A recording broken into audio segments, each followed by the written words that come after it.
What does the gun debate look like in Congress at this point? It's far too easy for people to get weapons. The Second Amendment needs to be repealed because it is outdated. Automatic or semi-automatic rifles. Are there no steps we It's can so take terrible to prevent gun violence? Does that make sense to you? When you say allowing it, I'm just asking. You can put me on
First question, are you afraid of snakes or spiders? I don't mess with snakes, spiders, or things that fly and can sting you.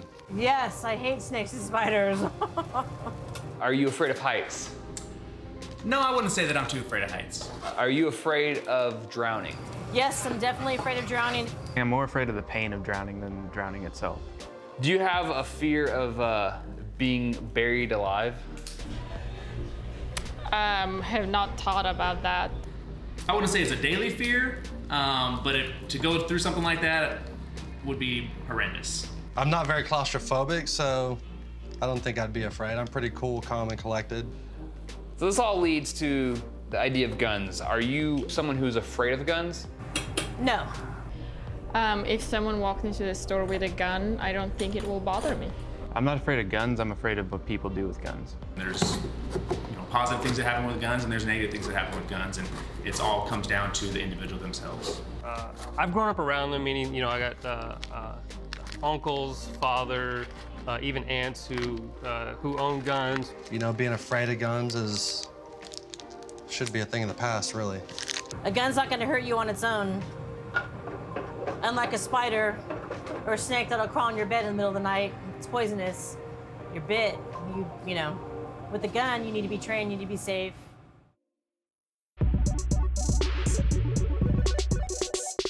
The interesting thing about fear is it's a gift and a curse. It can be a great motivator, and it could be a great destroyer. With irrational fear, there's just no real root in reality. So let's say, for instance, my inherent fear of flying. I use that as an example. I had initially a very deep-rooted fear of flying. I still did it. I just was terrified of it. Yet, if I were to look at things rooted in reality, I don't have the same fear of driving that I do of flying, yet statistically speaking, the chances of me dying in a car accident are greatly higher than they are of me dying in an airplane crash. And so the problem with irrational fear is that it can take so much of our focus off of reality that we start doing things in reality that have nothing to do with reality. I would find myself avoiding flying, making myself unnecessarily uncomfortable. And it's like, what am I getting from that other than getting off a plane with a headache? Whereas rational fear, there's a fundamental understanding of that fear relative to the actual reality of the consequence that we're fearing. Like carrying a firearm, when it comes to driving, yeah, I have a certain apprehension about driving because I understand the statistics. I understand that there's a higher degree of me dying in a car accident than actually me flying. So I look at that and say, okay, I have a fear of that, so therefore I'm gonna do everything in my power to be a responsible driver, that in the event that I am in an accident, that I put myself in the best position to not die. That is rational fear being used in a good way for me to do responsible things that are to my advantage. I think when it comes to matters of carrying a firearm, there are a lot of people who can look at it and say, well, that's an irrational fear because the likelihood of you ever needing to use that gun is incredibly low. And they're right in that sense. The only thing about that is the consequences are so much higher because the consequences are 100% and the bar of entry for me to do something about it is very low. i.e. I get a gun, I learn how to use the firearm, and then I carry it with me on a daily basis. Why would I not do that?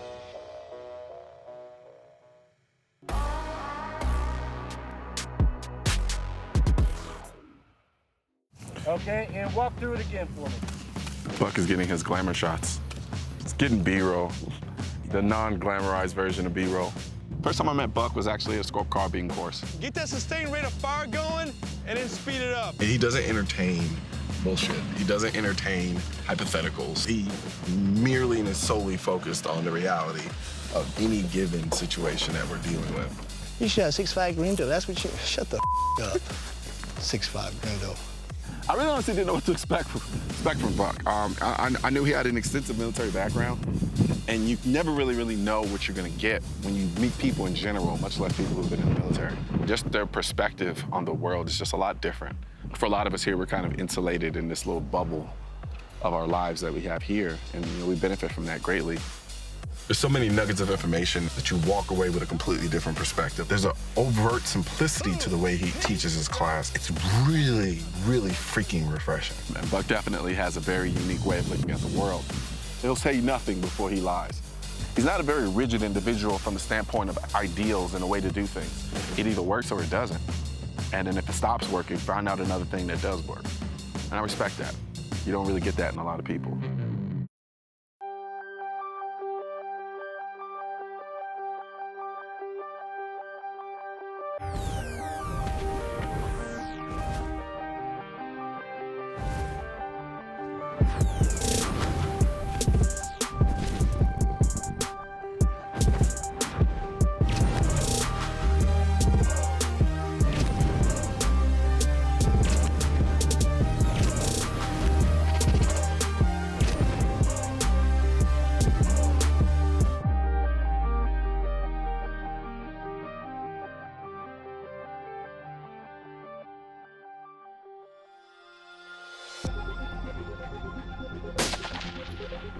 So your impacts, and just do this.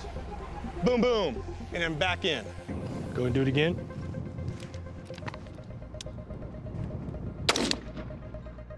Initially, how did you deal with the aspect of someone shooting at you? I mean, or what, did you even really think about it that much? For one thing, there's a blind, naive sense of mortality. Yes, but then until I got stitched up or shot, I'd say there was some fear in there, but there's also some anxiety. Yeah. But at the same time, the reality kicked in. That was a bullet, or you see the wall next to you and there's a big chunk of the wall missing, or the vehicle that you're by it's stitched up, it has holes. After getting shot a couple times, that's when it's like, oh, okay. I was Superman that never had a taste of kryptonite. Gotcha. Now that I got a taste of kryptonite, still Superman. Yeah. However, I'm not gonna hesitate or half step. Yeah. But that consideration of getting stitched up again is always gonna be in my head, and which is a good thing. Yeah. But now when I roll, I'm rolling with, wow, this is not a joke. I'm talking about when it hits you. Doom, doom, ting, ting. Oh, ow, ow, ow, oh, hit, doom, done. Do you have any specific examples of for when that reality hit you? Sure.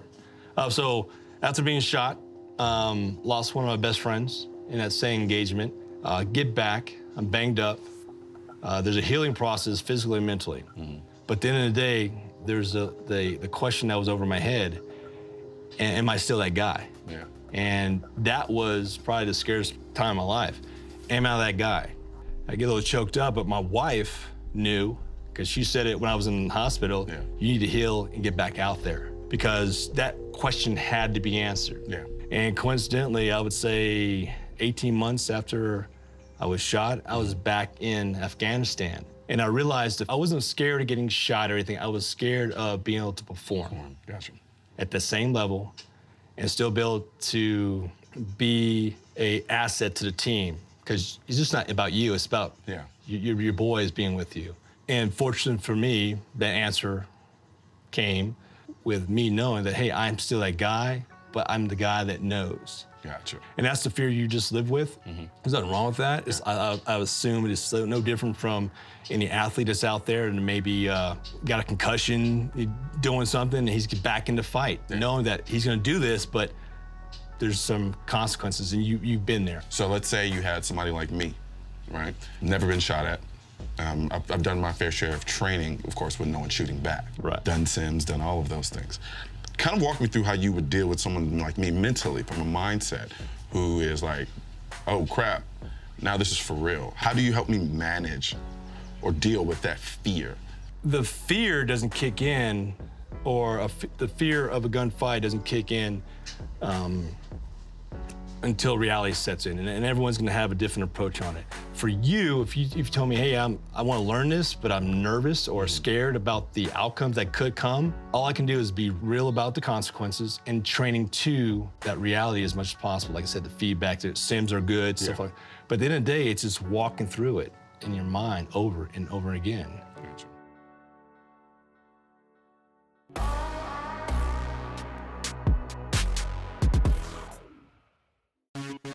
For a lot of people, guns inherently are intimidating. However, what I want to do today is talk about the more subjective components of intimidation when it comes to a firearm. Not necessarily scary, but something that leaves a lasting impression that's hard to forget.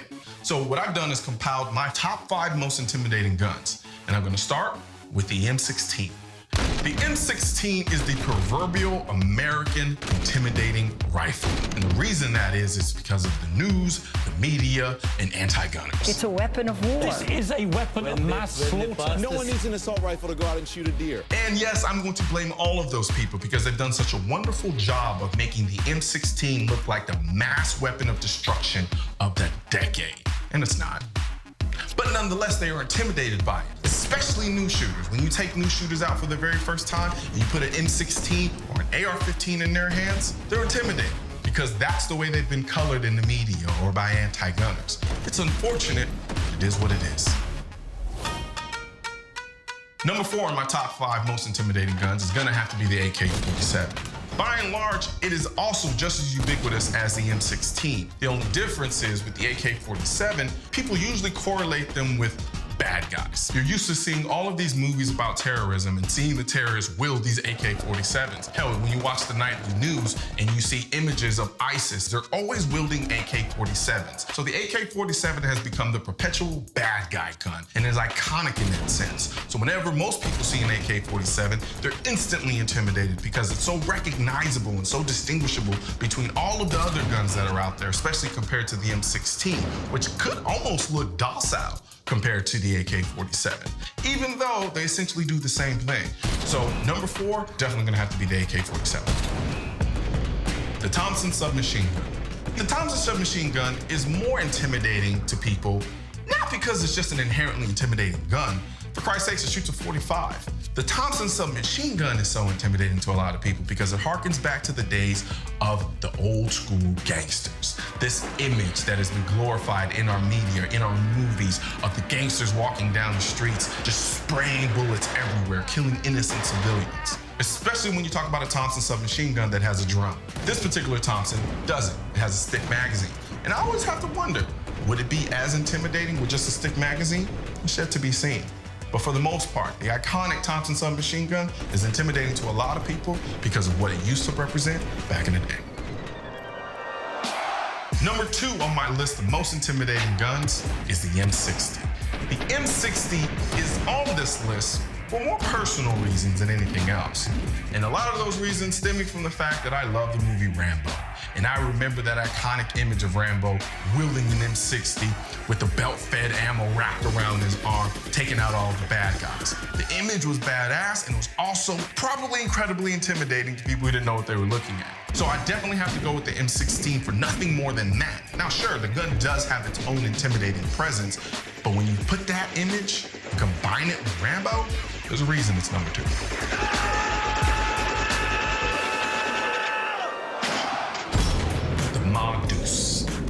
The Ma Deuce is intimidating for one reason and one reason only, the way it looks. Don't get me wrong, there are guns bigger than the Ma Deuce, much bigger, but there's just something about the Ma Deuce's pure presence that just makes it seem larger than life. The odd thing is, shooting it is really not that intimidating, but the anticipation of shooting it, it's an intimidating gun, just sheerly based off of its looks. It is very intimidating because it is a very impactful presence when you see it. And there is no denying that. Now, like I said before, the idea of intimidation can include being scary, but not always the case. Intimidation is just something that is long-lasting. It leaves an imprint on your mind when you see it or when you're engaged with it. And I'm pretty sure there are people who completely disagree with this list. And if you do, I would love nothing more than for you to compile your own list and let me know what you think the top 5 most intimidating guns are.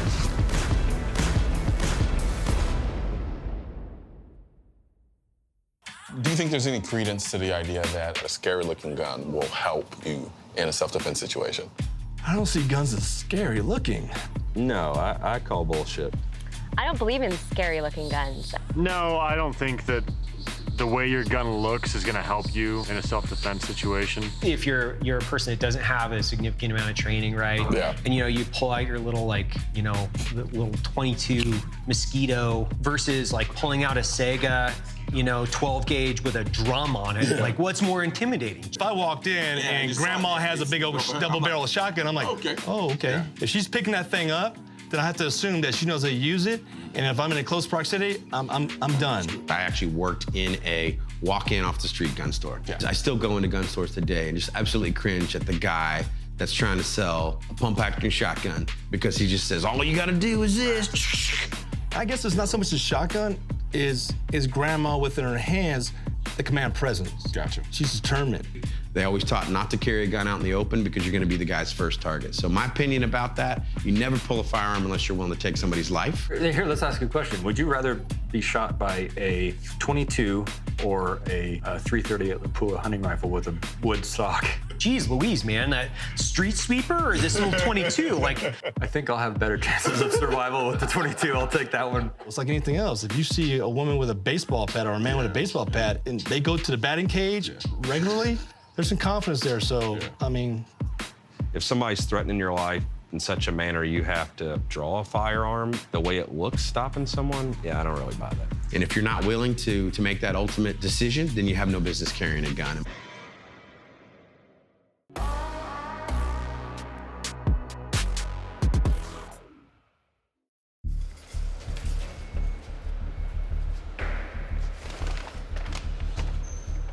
Hey, you see those guys back there? Go ahead and shut the door. Away. Hey, man. Hey, man. Me and my boys are really hungry. Hey, can I help you guys? An extra? Nah, man. Why don't you take off, dude? Come on, man.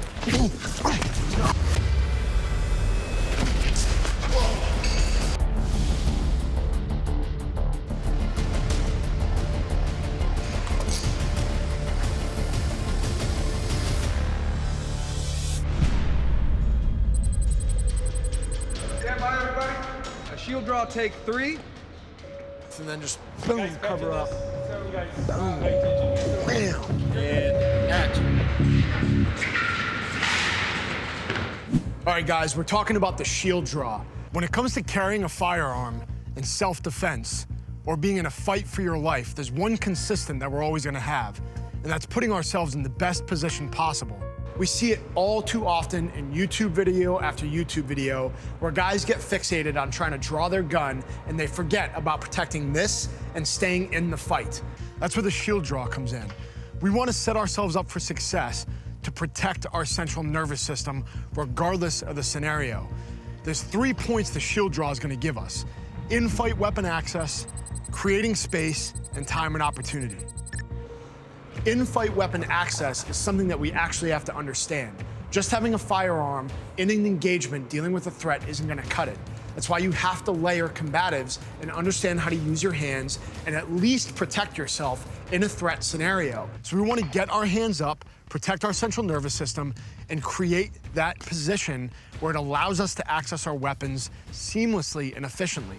If that guy was standing in front of me and he threw a shot, or through a strike, I want to be able to protect my head while manipulating my material and getting access to my firearm. When we talk about that in-fight weapon access, we need to create space.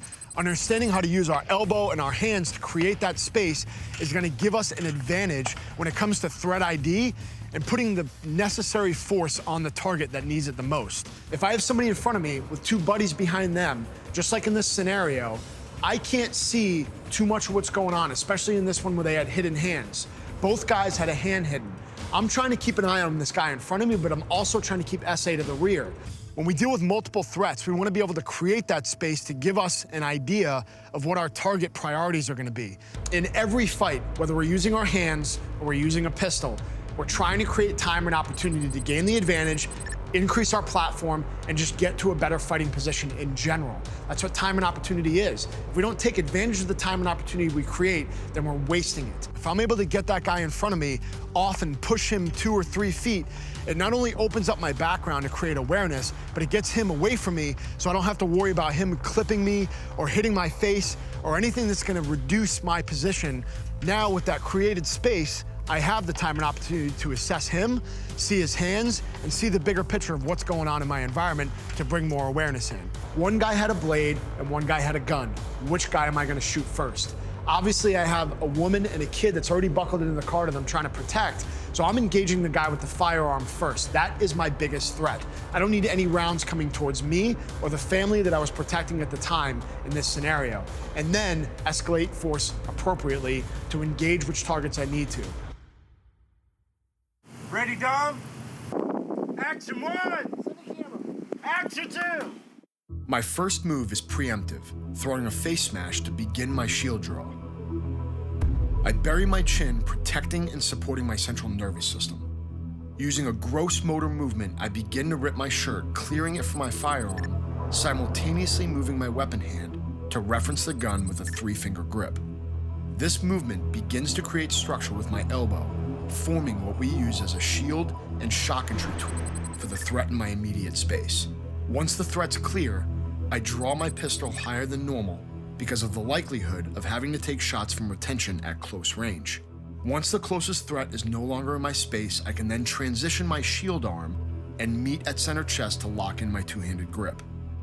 Pressing the gun out, I continue to scan the immediate area and take shots if necessary.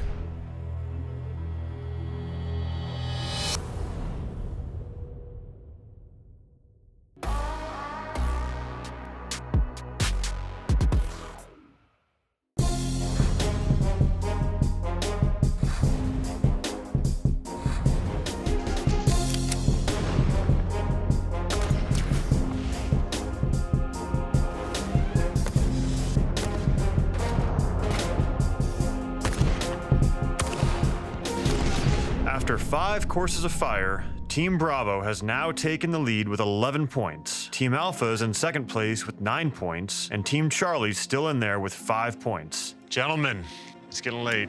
Yeah. It's beyond late, actually. It's getting early. It's getting early the next day, yeah. The discomfort has set in on a couple levels, and this next course of fire, we're gonna find more discomfort. Of course. Beautiful. Of course. Can't wait. This is a pretty cool course of fire. One shooter is gonna dip their hands in the ice water. Go! While the other shooter runs back, grabs up to 4 ammo cans, returns to the ice bucket. At that point, Iceman will dig through the ammo cans in search of a 10-round magazine and will load and shoot a piece of steel 5 times from 7 yards. Okay. And if you so choose, you will try to shoot a piece of chalk for a bonus 2 points this time. Nice. Or a -1 point if you hit the balloons that are surrounding the chalk. Okay. While the shooter's attempting to shoot the steel and the chalk, the ammo can runner can run back for a 5th ammo can, in which they will find another magazine of 10 rounds, just in case you so desire to have that. Otherwise, the second shooter can go ahead and go to the crossbow station, at which point the person who ran the ammo cans will fire 2 crossbow shots into the crossbow target at about 50 yards. Inside of the orange is a hit. Outside of the orange is going to be a 10-second penalty. Oh, damn. Once that second arrow hits that target, the time is up. The team with the fastest time will get first place. I like this one, as long as my hands aren't on the ice. I like this one. At least it's nice and warm out here, so it might feel a little bit refreshing. That's true. Yeah. Maybe for about 2 seconds. Let's do it. All right, brother. I have done this kind of sensory deprivation before. That's daunting. I'm scared. I mean, this one legitimately scares me. We've decided I'm going to be putting my hands in the ice bucket, considering I'm from Oregon. I shoot in the cold and the snow. I didn't know where I am. So I've shot with cold hands. Are we gonna rock, paper, scissors this thing to decide who does the ice? Yeah, I think you'll be able to grab both of the things, unless there's like unless they're actually weighted. 1, 2. Oh! and my teammate's gonna run really fast with those ammo cans. Right? Yes. Okay. I can't start sifting until all 4 ammo cans are there. Right. I do not want to do this. I do not want to do this. So it's gonna be, you have to problem solve. Let's do it. Yeah, let's do this. 20 seconds. Oh my God. I can promise you 20 seconds. Oh my God. You guys got this. 4, 3, 2, 1, go! It's cold. It's cold. Run faster than you've ever run, brother. Please. Go. Thea, the water's not that cold.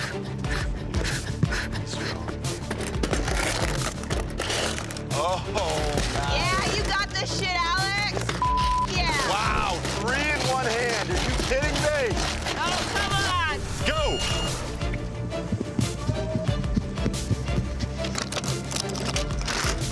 Nothing. Lord is my shepherd, I shall not want. He makes me lie down in green pastures. He leads me beside quiet waters. He restores my soul.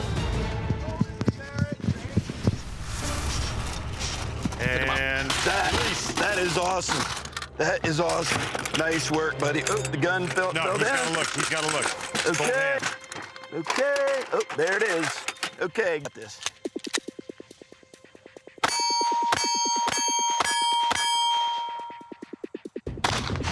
Get it? No. All right, we're done. Hey, let's go. Come on, baby. Nice. That is sick. Woo! You're good. You're nice. good. I'm good. Yeah. Good. That was beast mode right there. I mean, that was.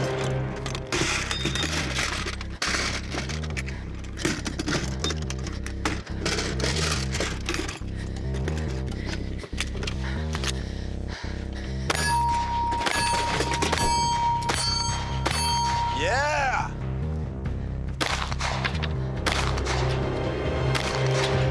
Oh! Did that hit the stand? I don't know if she hit it. Something moved. And yes, even though I walk through the valley of the shadow of death, I will fear no evil. Good. Thou art with me. Rod my staff. Prepare a table for me in the presence of my enemies. Anoint my head with it. Some mercy. All the remainder of my days. And I shall dwell in the house of the Lord. Nailed it. Let's go, girlfriend. Let's go. Let's hump it. We got this all day, every single day of the week. We got this. You got it. Take your time. Just has to be inside the orange. Nice. Another one. Safety off. Nice with your right thumb like you did, so you don't make my mistake. Nice. Woo! You got it, you got it, you got it, you got it.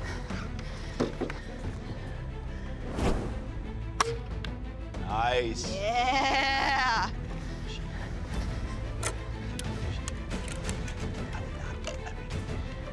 Come on. Did it click? Did it click? Yeah. Nice.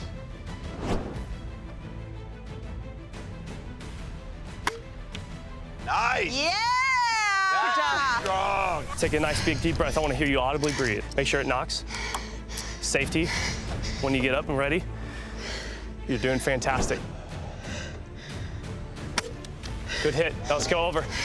Get on this side of it. White notch. You're doing amazing. You're crushing this right now. Take big deep breaths though, okay? There you go, notch it, good. Safety, you need to allow your body to pause, okay? Whenever you're ready, make a nice slow trigger pull. Good hit, that's what I'm talking about. Nailed it. That's how you shoot a crossbow. That's what I'm talking about. Good work. And yes, even though I walk through the valley of the shadow of death, I will fear no evil, for thou art with me. Take a nice big deep breath. All right, guys. Most people in town are getting up for work. And we have not even gone to bed yet. That's right. Just completed course number 6. That was intense. That was uncomfortable. Run faster than you've ever run, brother. That was a little uncomfortable. More strategy. Yeah, more strategy. I like it. It's a thinking man's game, too. We're not just shooting guns here. That is a fact. Team Charlie. Fastest time by 10 seconds. Damn, like that.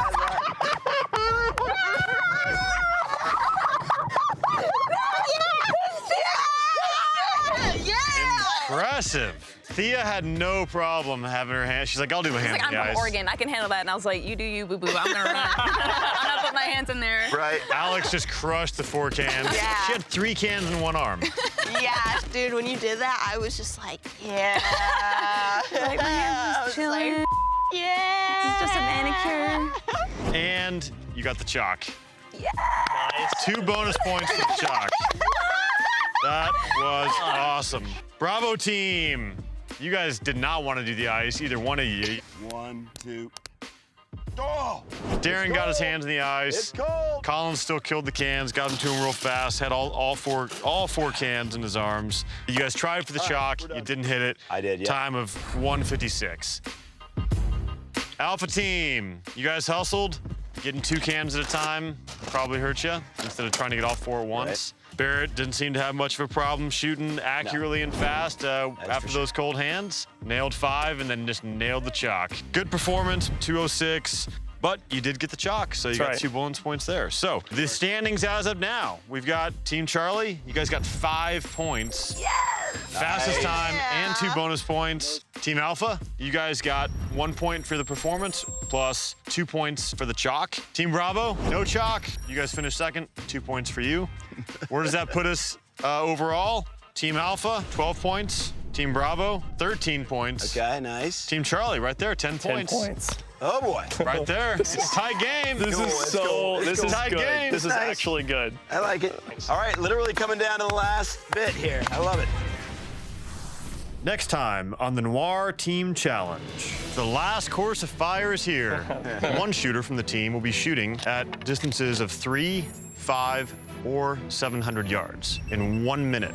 That person will accumulate time with each hit. The time that shooter 1 accumulates will be used by shooter 2 on their carbine. Shooter 2 will then shoot chalk. Every chalk hit is worth 1 point, as in the points that you guys have accumulated over the last 3 days. We will tally on the total number of points you get from the chalk to your scores. So there's only a 3-point gap at best right there. Wow. Anyone's game. Wow, okay.